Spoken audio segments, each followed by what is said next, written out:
All right, y'all, I am a little bit late on this week's episode, but we are here to talk about Lydia and Zac's royal wedding. I've got my notes. Let's get right into it. So we actually open on the morning of the wedding.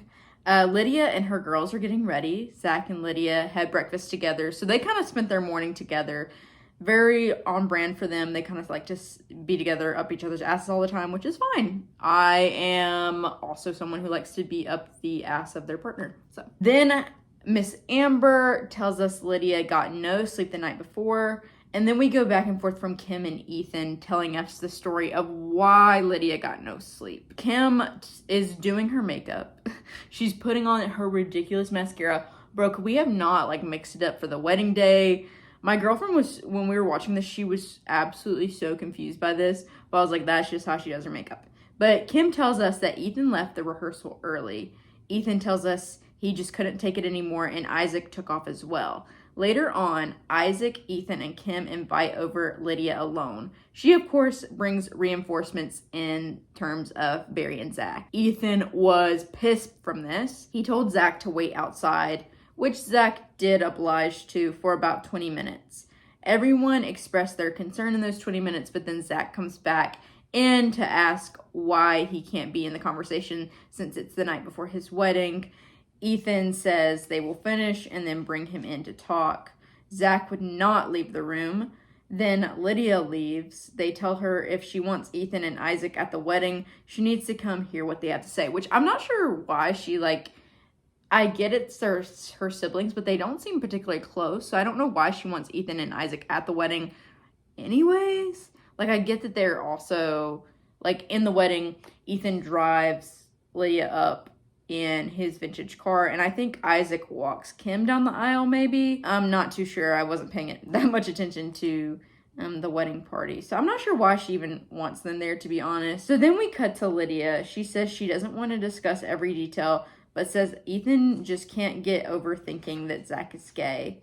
Ethan says he doesn't judge gay people and hopes Zac and Lydia have many years of passionate sex. And that is exactly what he says. He hopes they have passionate sex and that the desire is reciprocated on both sides, but he's just not too sure about it. It's just a very weird thing to be thinking about, and then to also express on national television. It's very odd. So then people start arriving. So many guests have been blurred out, their faces. No one wants to be associated with this dumb show. Then Veronica and Micah are on the way to the farm. Veronica said she can deal with Mariah, but not Ethan and Tegan. And then she keeps on calling Tegan a slut for whatever reason. I guess the OnlyFans thing. Did we ever get to the bottom of that? Does she have an OnlyFans? I don't think that we found any evidence of it. Micah thinks the other boys will object. Micah also thinks that there's someone better for Lydia, but he won't be saying anything because it's not his decision. Zac said there's been no progress made and that the damage that's been done to the relationship will be ongoing. He does want an apology, but today he just wants to have his wedding. Kim and the little girls greet Micah and Veronica very kindly. Amber says in a talking head she is nervous that Veronica will cause drama. It seems like everybody's trying to cause drama today. Zac and Lydia do a first look, and Zac does a little squeal. He's very excited. Veronica goes to check the seating. They are sat with Tegan and Ethan at the table. I also want to note that Tegan is wearing a black dress with her boobies completely out, but that's none of my business, honestly. Zac and Lydia are out in the field praying, and it's the most, oh my gosh, the editing on this season has been so good. So Zac and Lydia are out in the field praying, and while we're seeing them pray and kind of hearing them, we also hear audio of Veronica and Ethan fighting in the house. And Ethan and Veronica are basically just bickering over her saying that Tegan had an OnlyFans. I'm just that scene, honestly, if you aren't watching the actual season and you're just watching recaps on YouTube, you need to go find it because it's so good. So then the wedding begins. Zac's parents seem elated walking him down the aisle. I do wonder what they think of everything. Did they realize everything that was going on? Was Zac telling them? Did they see anything? because I feel like I wouldn't have been so elated. But I get it. Lydia's a really great girl, a really good catch for Zac, so they're probably just excited about that. But I would love to know what they think about the overall family. So one of the boys walks Kim down the aisle, I can't remember which one, and right down the aisle into the arms of Kim. There's a lot of speculation that they're still together, and either for the show because he's allegedly creepy, or for the divorce, she's been told to act like they're just friends, but whatever. I mean, girl, do what you want. Ethan drives Barry and Lydia to the altar in his newly fixed Model A. He actually finished it that morning. Lydia and Zac start singing gospel hymns during the service. Barry is vibing with the singing, but the other siblings are hardcore judging, which I understand.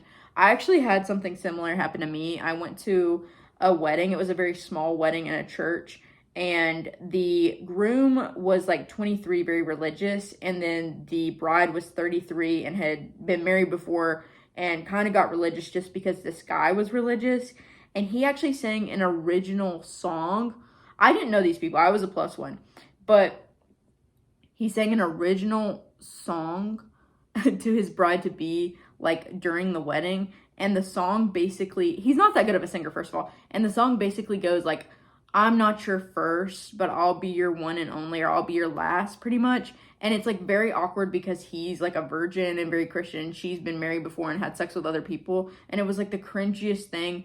And I had to put my hand on my mouth to keep from laughing. Like, I had to pretend like I was, like, crying and emotional because, like, the song brought me to tears or something. It was bad. So then we go further into the actual ceremony. They skip the speak now forever hold your peace, who here objects part. Then we have the first kiss and he dips her. They both have kissed before, but just not each other, so it wasn't super awkward in my opinion. He did a really good job with the dip, I think.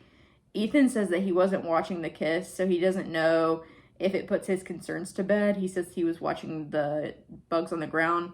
Barry says something about how they should have used tongue or something. I don't know. It made me uncomfortable and I kind of blocked that part out, but I do have it in my notes. Then Kim and Barry are giving marriage advice in front of like this flower step and repeat, and it literally looks like Kim is in like a hostage situation. Barry just gives a bunch of like fluff and like no real substance. Kim says have fun with each other and listen to each other's hearts, which is good advice, even though, you know, her marriage turned out the way it did. Tegan and Kaylin go to stand with Veronica during the family pictures, and she goes to be with the cows instead.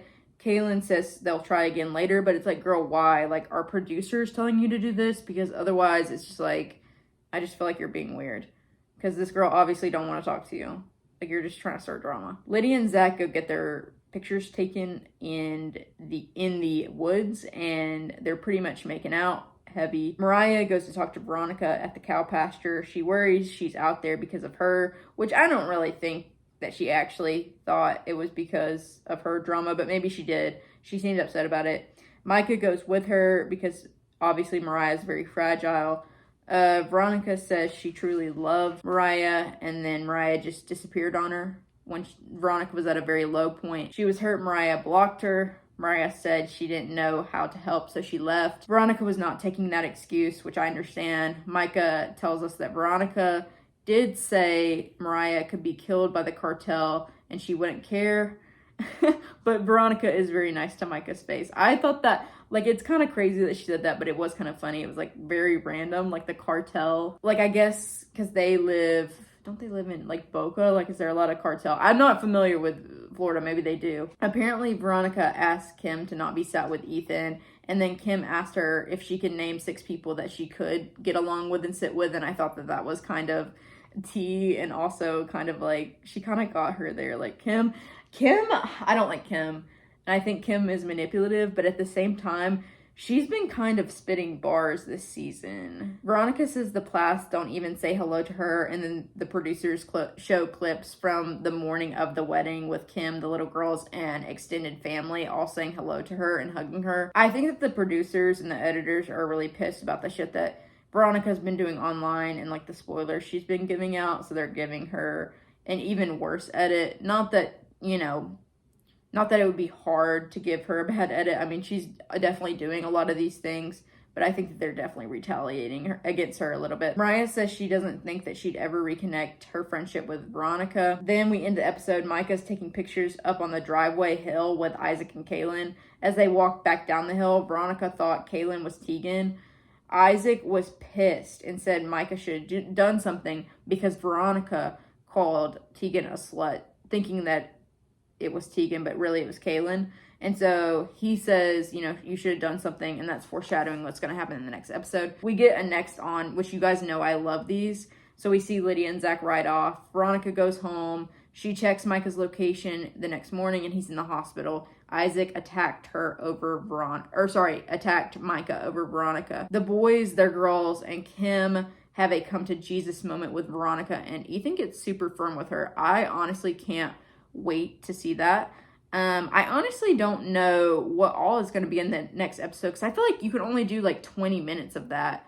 Like, are we going to see more of what Lydia and Zac thought of the wedding and like some of the behavior, or how else are we going to fill this next episode? I'm very curious, but sorry for being late. I'll see y'all in the next one. Just it's really fake and gay, and I am actually an expert on all matters that are fake and gay.